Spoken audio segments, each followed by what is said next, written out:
we have to take responsibility, and we are truly sorry about this, and very, very sorry about this, because I understand how difficult it is for a customer to, instead of take half an hour, 45 minutes to go home, and to be stuck there for a few hours. And worse, if they're stuck in a train. SMRT CEO Ms. Phiak apologised for the MRT disruption on Thursday, where 4 trains were grounded between Marina Bay and Braddell. The problem started during the evening peak hour at 6:40 p.m. and train services resumed 5 hours later at 11:40 p.m. Ms. Saw promised that a full investigation into the breakdown would be conducted.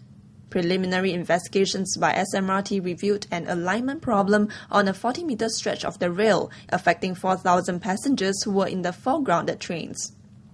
1,000 passengers from one train were trapped in the dark with little ventilation for 40 minutes, and they were evacuated by walking 130 metres through the MRT tunnel to Dhoby Ghaut station.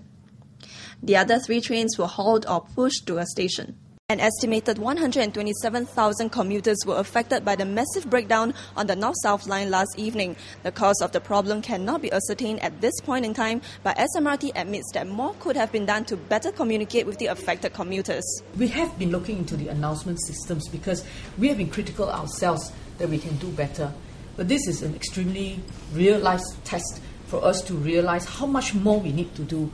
And we've had these discussions very intensely to see how we can give announcements and information, one, to the customers who are in the stations, who are in the trains most importantly. And we see the challenge in the train is really the train driver has to make that announcement, okay? And that's the challenge we are trying to overcome. But certainly what many of you has mentioned, that we want to inform the customer earlier before they even come to the train. Ms. Saw said that SMRT will work at improving its incident and crowd management strategies, as well as the way its staff give out information.